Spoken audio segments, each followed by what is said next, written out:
창세기 24장 51절에서 58절까지만 보도록 하겠습니다. 한 절씩 교독하도록 하겠습니다. 리브가가 당신 앞에 있으니 데리고 가서 여호와의 명령대로 그를 당신의 주인의 아들의 아내가 되게 하라.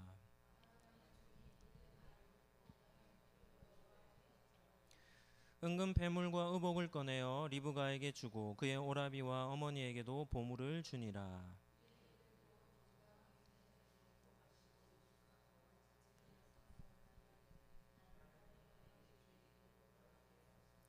리브가의 오라버니와 그의 어머니가 이르되 이 아이로 하여금 며칠 또는 열흘을 우리와 함께 머물게 하라. 그 후에 그가 갈 것이니이다.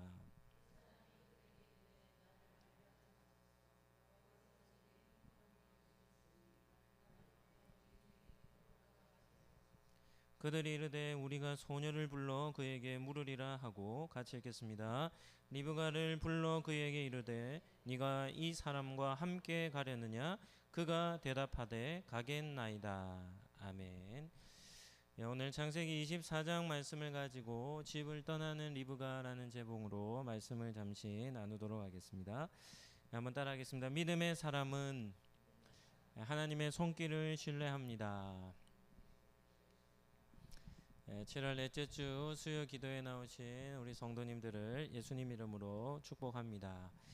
우리 다음 세대를 위해서 좀 집중해서 우리 뜨겁게 기도해야 할 때입니다. 오늘 우리 마지막 우리 기도는 우리 아이들을 우리 위해서 한번 손을 얹고 마지막 기도를 하도록 하겠습니다. 지금 이번 주부터 해서 다음 주까지가 이제 우리 한국교회 다음 세대 수련회가 있는 기간인데요.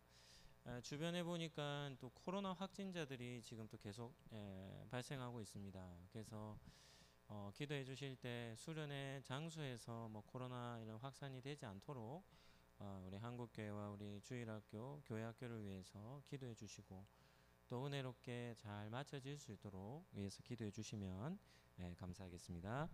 오늘 읽은 본문을 중심으로 하나님의 손길을 발견한 사람은 어떤 삶을 살아야 하는가라는 주제로 말씀을 잠시 살펴보도록 하겠습니다. 첫 번째는 삶 속에 역사하신 하나님의 손길입니다. 성도라면 인생을 살아가면서 반드시 한 가지 점검해야 될 것이 있는데 그것이 무엇인가 하면 우리의 삶을 이끌고 계시는 하나님의 손길을 점검하는 겁니다. 여기서는 두 가지가 중요합니다. 첫 번째는 하나님의 간섭하심입니다. 우리가 하나님께 속해 있는 사람이라면 반드시입니다. 이것은 하나님께서는 반드시 우리의 인생길 홀로 걷지 않게, 다시 말하면 함께 해 주신다는 것이죠. 성경에 보면 함께 해 주시겠다, 임마누엘에 대한 약속이 곳곳에 나옵니다. 야곱이 형 장자의 축복권을 빼앗아 가지고는 자기 집을 떠나 삼촌 집으로 갈 때 야곱은 가정적인 남자지 않습니까? 늘 아버지의 장막에만 머물렀던 사람이 혼자서 한 700km 이상이 되는 거리를 이동한다 하니까 얼마나 근심 걱정 많았겠습니까? 그때 베델에서 하나님께서 찾아오셔서 내가 아버지의 집으로 네가 돌아올 때까지 함께 해주겠다, 그런 약속을 해주시는 겁니다. 함께 해주시겠다는 약속입니다. 여호수아가 가나안 땅 정복하기에 앞서서 이제 가나안 땅 전쟁을 준비하고 있을 때 하나님께서 여호수아에게 뭐라 합니까? 함께 해주시겠다는 겁니다. 어디로 가든지 승리케 해주시겠다는 겁니다. 이 임마누엘에 대한 약속은 성경에 성경을 펼 때마다 나오는 것이죠. 예수님께서도 그렇게 말씀하시지 않았습니까? 세상 끝날까지 내가 너희와 함께 하리라. 이거는 성경에서 약속되어져 있는 그런 우리에게 주시고자 하시는 은혜입니다. 유명한 일화가 있죠. 바닷가를 예수님과 함께 걷는 꿈을 꿨는데 어느 순간 발자국이 4개였다고 2개밖에 없다는 겁니다. 근데 그 2개밖에 없었을 때를 보니까 그 꿈을 꾸는 그 사람이 자기가 어려울 때였다는 거죠. 그래서 예수님께 왜 예수님 내 어려울 때만 저를 떠나셨습니까? 라고 물을 때 예수님께서 뭐라고 대답하십니까? 그때는 내가 너를 업고 걸었다는 겁니다. 왜 발자국이 2개밖에 없냐면 내가 너를 업고 걸었기 때문에 발자국이 2개밖에 없다는 것이죠.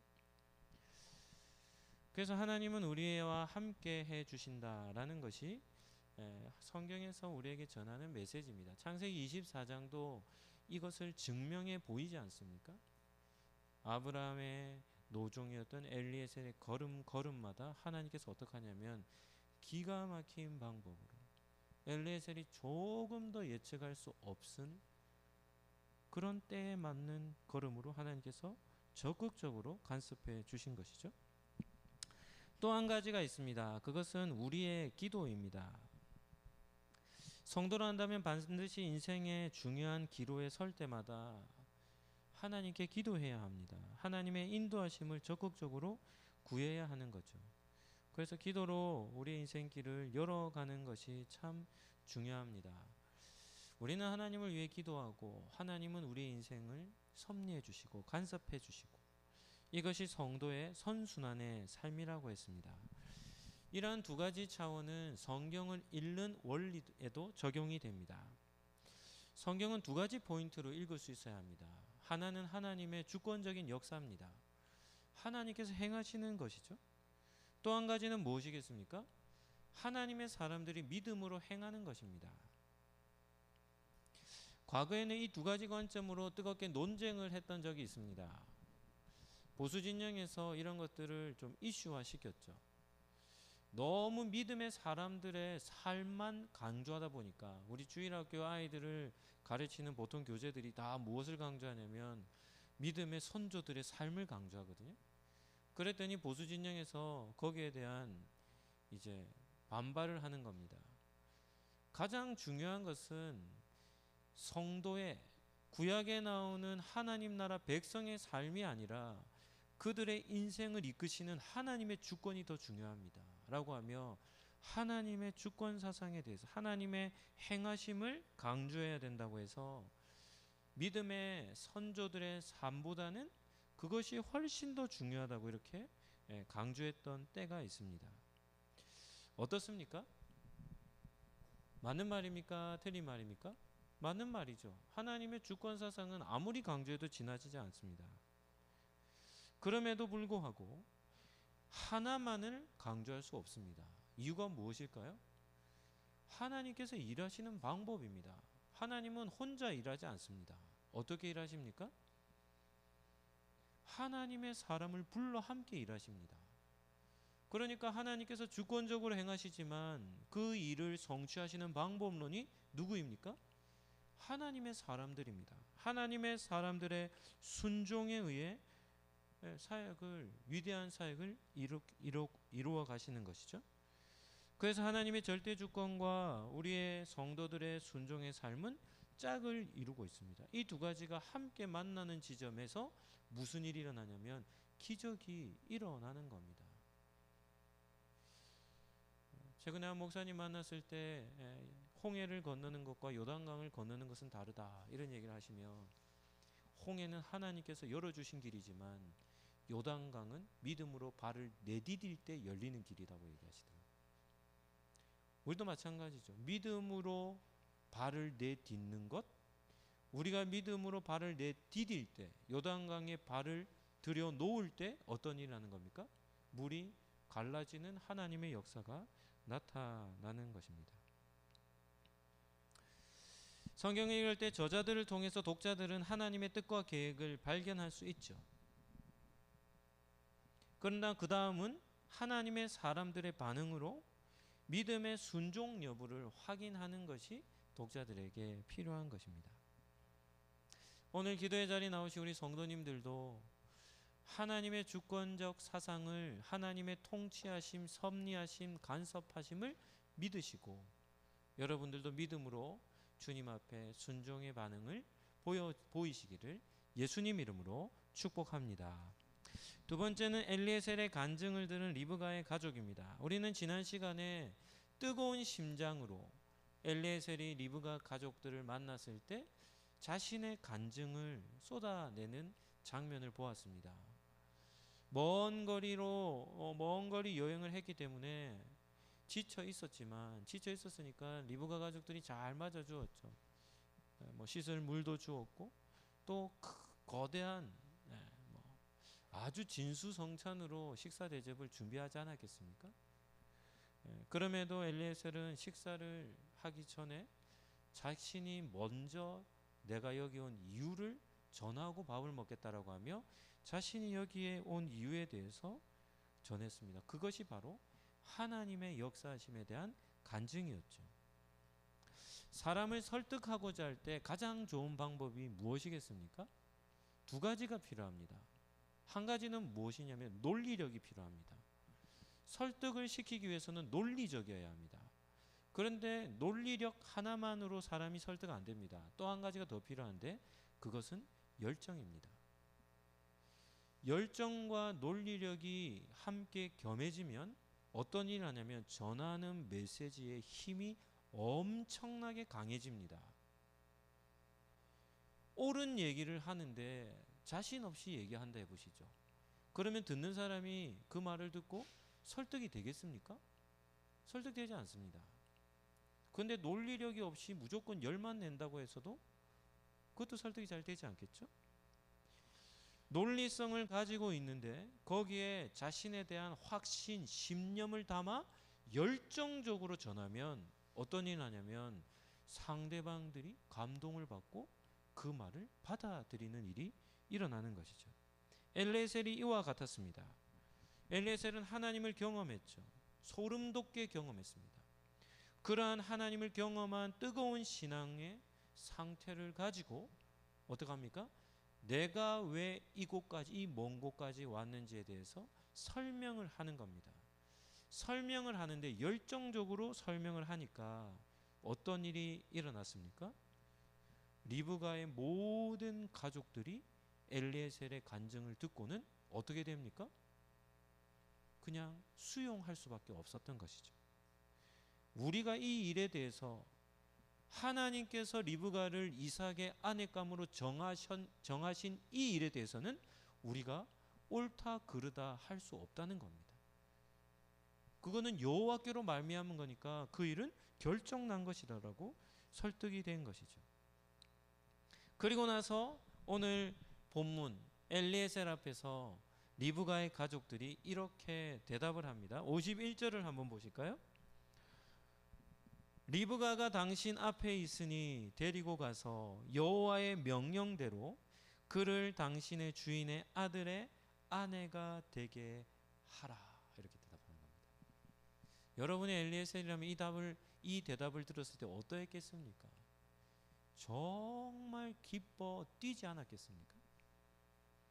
엘리에셀이 그토록 기다렸던 대답이 누구로부터요? 리브가의 아버지인 부두엘과 그의 오빠 라반으로부터 자기 귀에 들려온 겁니다. 두 가지가 엘리에셀에게는 큰 숙제라 했죠. 하나는 아내감을 찾는 것이고 또 하나는 무엇이랬습니까? 찾은 아내감을 데리고 어디로 가는 겁니까? 주인의 장막으로 돌아가는 것이라 했는데 드디어 아내감도 찾았고 데려갈 것이라는 응답도 받은 겁니다. 세 번째는 형통을 경험한 엘리에셀입니다. 엘리에셀의 입장에서 리브가의 아버지 부두엘과 라반의 승낙은 최고의 결과였죠. 이 말을 듣는 순간 아마 엘리에셀은 그 자리에 털썩 주저앉아 버렸을 겁니다. 52절을 한번 볼까요? 52절을 보시면 아브라함의 종이 그들의 말을 듣고 어떻게 합니까? 땅에 엎드려 여호와께 절하였다라고 나오죠. 엘리에셀은 나홀의 성박 우물 곁에서 부두엘의 집에 이르기까지 주인 이삭의 아내를 정하는 일이 어떻게 되면 일사천리로 진행되는 것을 경험했습니다. 그리고 이것이 하나님의 간섭하심이라는 것을 리브가의 가족들에게도 열정적으로 전했죠. 그랬더니 이 엘리에셀이 어떻게 하냐면 자기 앞에 누가 있든지 간에 하나님께서 자신의 걸음을 인도하신다는 사실을 경험할 때마다 어떻게 하냐면 그 자리에 주저앉아 버리는 겁니다.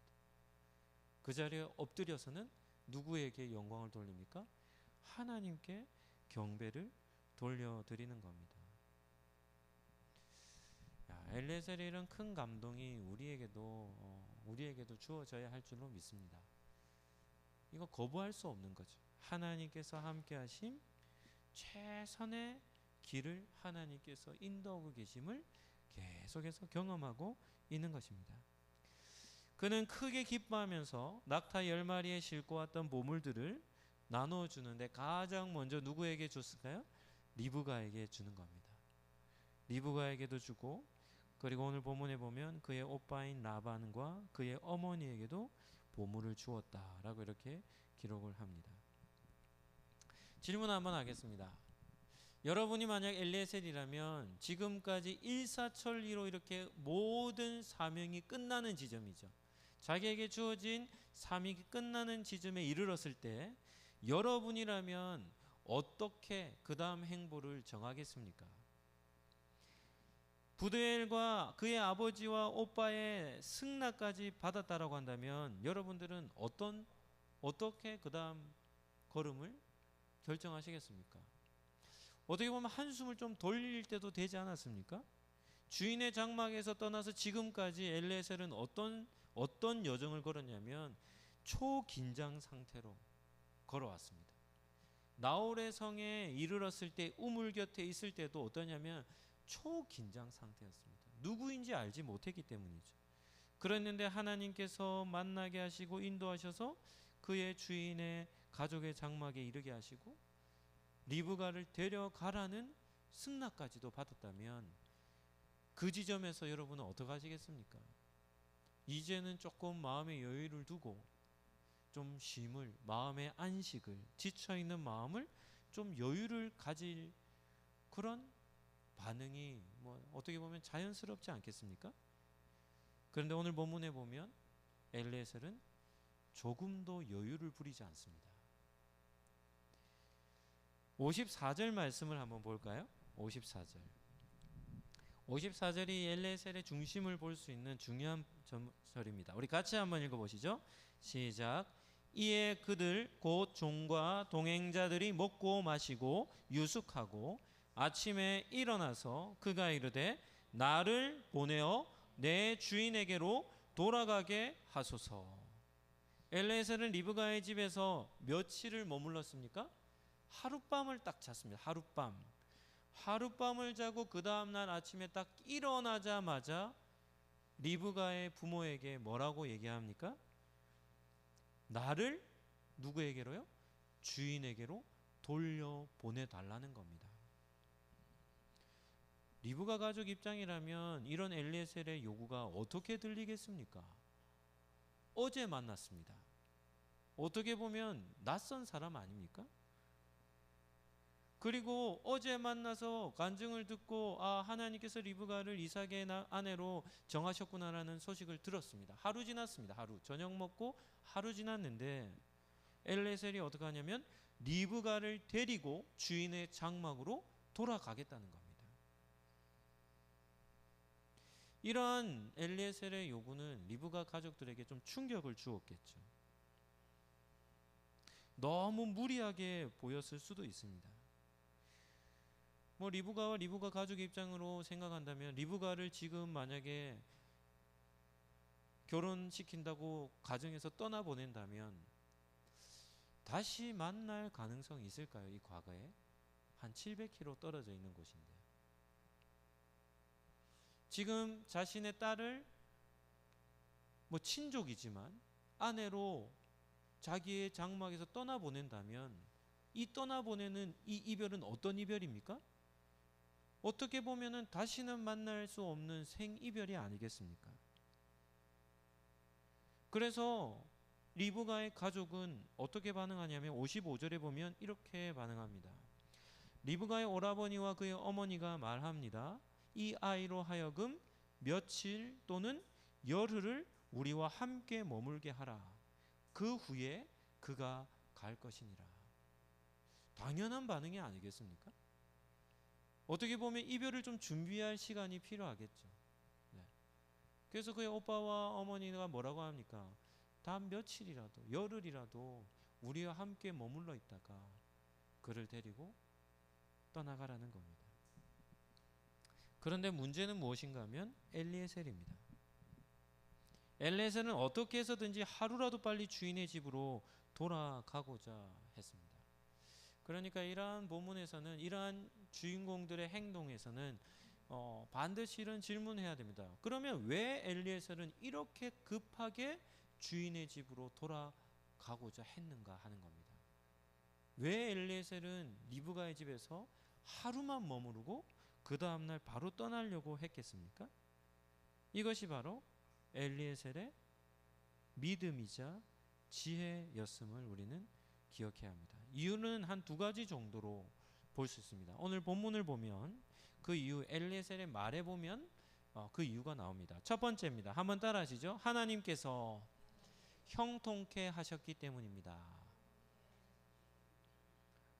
여호와께서 내게 형통한 길을 주셨기 때문에 자신은 주저할 수 없다는 것이 엘리에셀의 말입니다. 이것이 엘리에셀의 믿음이요 지혜라고 했죠. 엘리에셀은 지금 하나님께서 자신을 이끌어 어떻게 일을 진행시키시냐면 순적하게 일을 진행시키시는데 그 속도가 어떻습니까? 아주 빠릅니다. 주인의 아내가 될 사람의 신부감의 제안을 조건을 딱 거는 기도가 끝나기도 전에 그의 입에서 기도가 끝나기도 전에 누가 등장했습니까?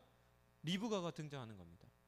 엘리에셀이 지금 자신의 인생의 여정에서 이삭의 아내를 정하고 데려가는 일을 보니까 어떻냐면 일사천리로 일이 진행이 되는 겁니다. 하나님께서 일을 진행하시는데 막 속도가 너무 빠른 거예요. 그래서 엘리에셀은 뭐라고 얘기하냐면 하나님께서 이렇게 이 일에 대해서 순적하게 일을 진행해 나가시는데 내가 여유를 부릴 틈이 없습니다. 이렇게 대답하는 겁니다. 리브가 가족의 입장에서는 엘리에셀이 정이 없는 사람, 아주 매정한 사람이라 보일 수도 있었겠지만 엘리에셀은 사소한 감정보다도 더 중요한 게 무엇인가 하면 하나님께서 서두르고 계신다는 사실을 엘리에셀이 지금 느끼고 있는 겁니다. 두 번째입니다. 두 번째 엘리에셀이 서둘렀던 이유는 다른 변수가 발생하지 않게 하기 위함이었습니다. 사람의 일이란 어떻게 될지 모르죠. 뭐 이런 경우도 있지 않습니까? 오늘 약속을 하는 겁니다. 철떡같이 약속하는 겁니다. 반드시 내가 지키겠다고 약속하는 겁니다. 그런데 내일이 딱 되면 어떤 일이 일어납니까? 어제까지만 해도 반드시 지키겠다 했던 사람이 마음이 완전히 바뀌어서 내가 언제 예스를 했냐는 식으로 노라는 반응을 일으킬 수 있는 것이죠. 그런데 엘리에셀의 입장에서는 이런 거절은 절대 일어나서는 안 되는 그런 일이었기 때문에 이 일은 번복할 수 없는 일이었기 때문에 엘리에셀은 다른 변수가 생기지 않도록 어떻게 하냐면 결정이 났을 그때에 어떻게 하냐면 그 일을 진행하고자 했던 겁니다. 사도 바울은 에베소 교회 성도들에게 사탄의 전략에 대해서 이렇게 전했던 말씀이 있습니다. 에베소서 4장 27절 말씀입니다. 에베소서 4장 27절 우리 같이 한번 읽어볼까요? 시작. 마귀에게 틈을 주지 말라. 마귀는 어떤 존재입니까? 틈을 노리는 존재입니다. 틈을. 마귀는 틈새 공격하는 전문가입니다. 막 큰 실수 유발, 큰 것에 포인트를 두는 것이 아니라 작은 틈에 기회를 엿보는 것입니다. 그래서 그 틈을 비집고 들어가서 어떻게 합니까? 처음에는 아무것도 아닌 줄로 알고 허용을 했는데 그 작은 틈이 어떻게 되냐면 그 사람을 무너뜨려 버리는 것이죠. 엘리에셀의 입장에서 볼 때 이 틈은 무엇에 해당되었겠습니까? 여유입니다. 여유.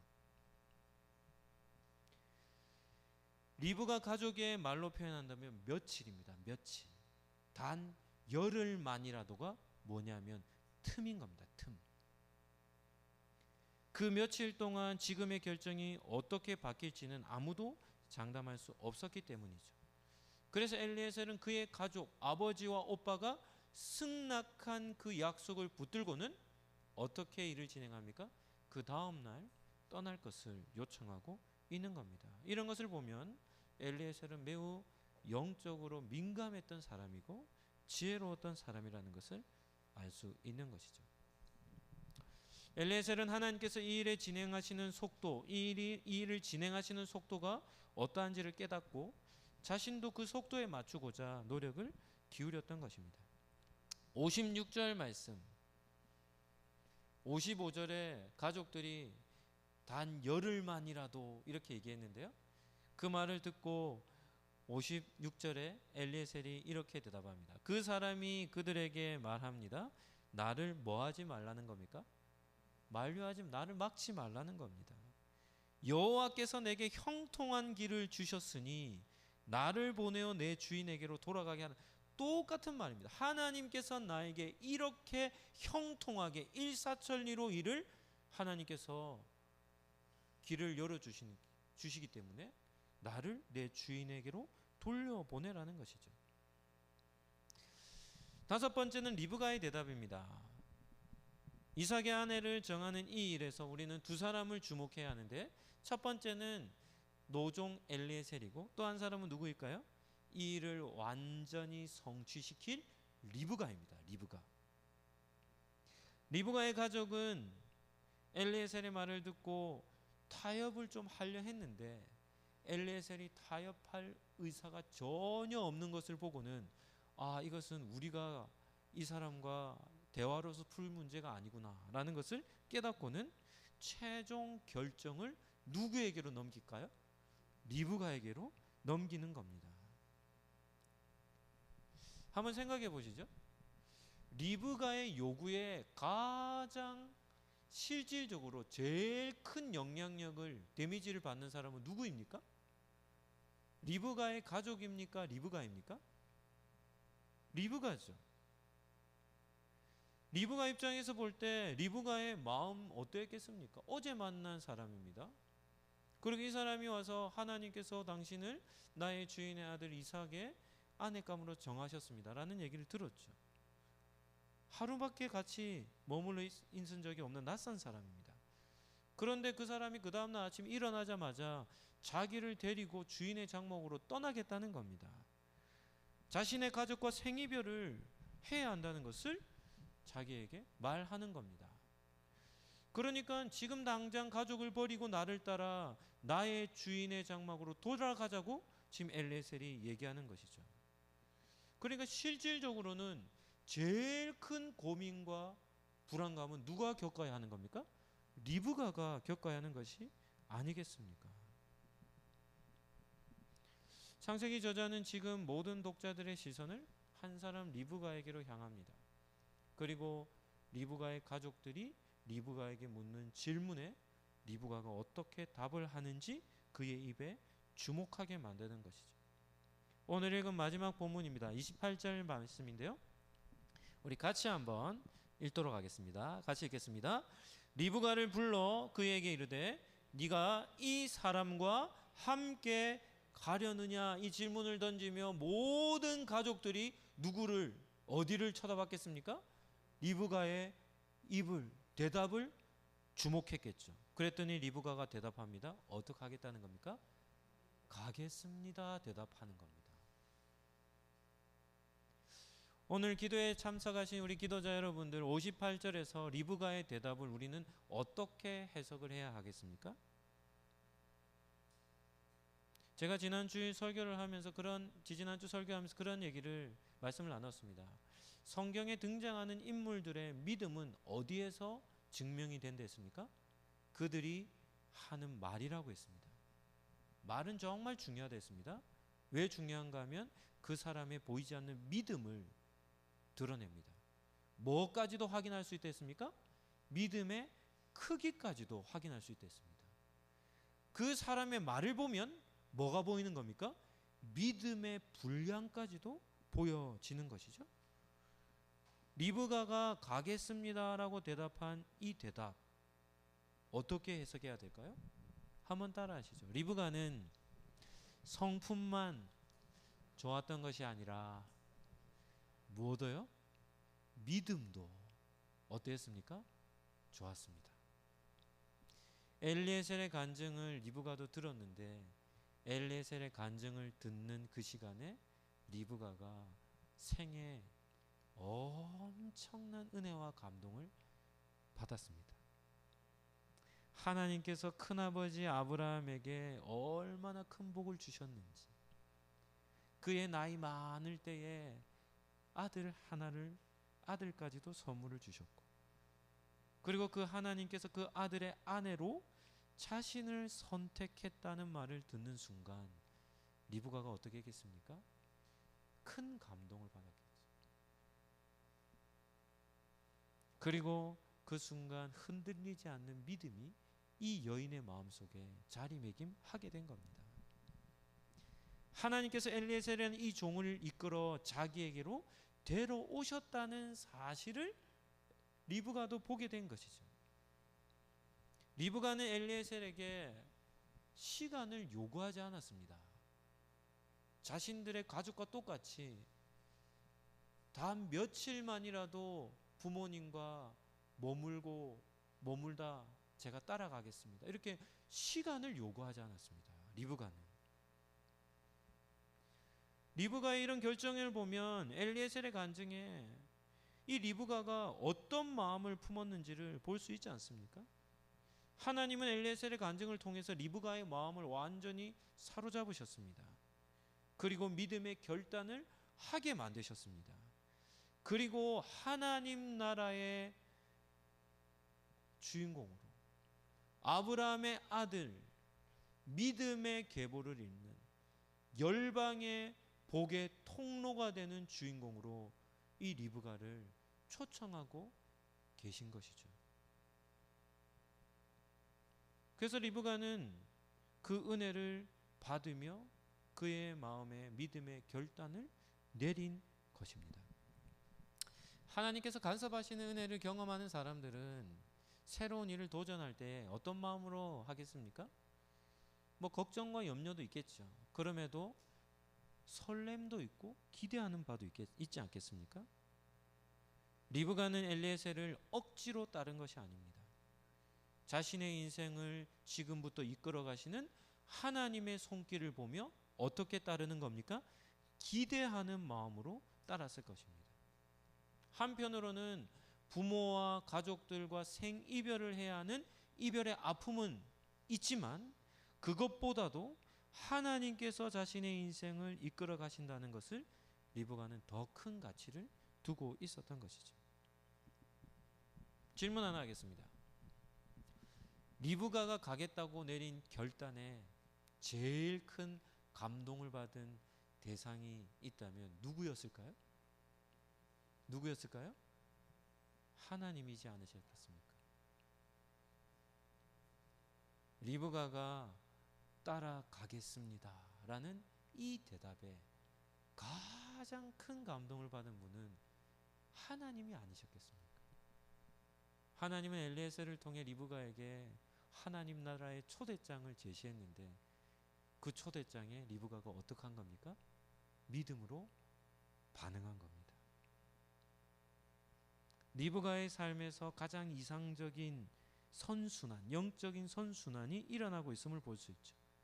하나님은 리브가를 이삭의 아내감으로 정하셨고 리브가는 그 하나님의 결정에 믿음으로 순종하고 있는 겁니다. 말씀을 정리하도록 하겠습니다.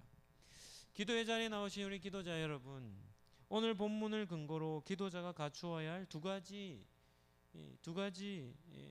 신앙이 있음을 우리는 기억해야 합니다. 첫 번째는 하나님과 일하는 속도를 맞추는 영성이 필요합니다. 이 엘리에셀의 영성입니다. 하나님은 급하신데 우리는 너무 느긋한 겁니다. 하나님은 지금 급하신데 우리가 너무 느긋한 겁니다. 늦장을 부리는 겁니다. 그와는 반대로 하나님은 느긋하신데 우리가 너무 속도를 내고 있는 겁니다. 그러면 하나님께서 스트레스를 받으시든지 우리가 엄청난 스트레스를 받든지 이 두 가지밖에는 결과가 나오지 않겠죠. 소돔과 고모라 땅이 멸망당할 때 하나님은 초를 다투고 계셨습니다. 그러는데 누구는요? 롯 그의 가족은 뭐하고 있었습니까? 늦장 부리고 있었습니다. 계속 주저하고 있는 겁니다. 롯과 그의 가족이 소돔과 고모라 땅을 떠나는 그 순간 그 땅을 하나님은 멸하시고자 하나님은 속도를 내고 계셨는데 롯 그 자리를 못 떠나는 겁니다. 그래서 어떻게 합니까? 두 천사들이 손을 이끌고 그들을 성 밖으로 끌고 나가는 겁니다. 이 늦장 부리는 거예요. 머뭇거리는 것이죠. 모세가 왕자였을 때 자신의 동족 이스라엘을 구원하려고 뭐 합니까? 속도를 냅니다. 그러다 어떻게 되죠? 살인자로 왕자의 그 직책을 잃어버리죠. 하나님의 시간표는 어떻습니까? 이스라엘 백성을 구원하시고자 40년을 더 기다려야 하는 겁니다. 하나님의 시간표는 40년 뒤에 이스라엘 백성들을 구원할 것인데 모세는 어떻게 합니까? 자기 스스로 속도를 내고 있는 겁니다. 이 엇박이죠. 교회 사역을 할 때라든지 주를 위하고자 할 때에 중요한 것은 하나님의 일하시는 속도, 우리는 거기에 주목을 하고 엘리에셀과 같이 하나님의 걸음에 우리가 맞출 수 있는 그런 영성이 필요한 겁니다. 오늘 기도의 자리에 나오신 우리 성도님들, 엘리에셀과 같이 이런 고백이 여러분에게 있기를 예수님 이름으로 축복합니다. 하나님께서 형통케 하셨는데 제가 어떻게 주저할 수 있겠습니까? 저는 하나님의 속도에 맞춰 이 일을 순종하며 이 일을 감당하는 사람입니다 라고 고백을 하는 겁니다. 두 번째입니다. 한번 따라 하시죠. 하나님의 역사를 깨닫는 순간 순종해야 합니다. 롯과 같이 주저하는 신앙이 아니라, 요나와 같이 불순종하는 신앙이 아니라 리브가와 같이 순종하는 신앙을 갖기를 예수님 이름으로 축복합니다. 뭐 전도하다 보면 그런 사람도 있잖아요. 다음 주에 갈게요. 그래서 다음 주가 됐습니다. 그래서 교회 초청을 하면 그분이 뭐라고 얘기합니까? 한 주만 더, 다음 주에 갈게요. 이렇게 대답하는 겁니다. 그런데 그렇게 다음 주에 간다는 게 어떻게 됩니까? 1년이 되고 10년이 되고 어떤 경우는 평생 지킬 수 없는 약속으로 자신의 삶에 그런 지킬 수 없는 결과를 낳게 되는 거죠. 이런 것들은 다 믿음의 결정이 아닙니다. 하나님의 역사하심을 깨닫는다면 리브가와 같이 어떻게 순종해야 하는 겁니까? 머뭇거리지 않고 인간적인 어떠한 것보다도 하나님의 초청하심에 하나님의 역사하심을 본다면 우리는 즉시 순종할 수 있는 그런 믿음을 우리가 가져야 하지 않겠습니까? 하나님께서 우리 기도자들을 사용하시고자 하신다면 그것을 깨닫는다라고 한다면 주저하거나 머뭇거리지 않고 리브가와 같이 즉시 순종하는 그런 믿음의 사람들이 되시기를 예수님 이름으로 축복합니다. 한번 따라하겠습니다. 믿음의 사람은 하나님께 우리의 삶을 맞춥니다. 한 번 더 하시죠. 믿음의 사람은 하나님의 손길을 신뢰하며 순종합니다. 이것이 오늘 본문에 나오는 엘리에셀과 리브가의 삶이었습니다. 그러한 삶을 살아가시기를 예수님 이름으로 축복합니다. 우리 같이 찬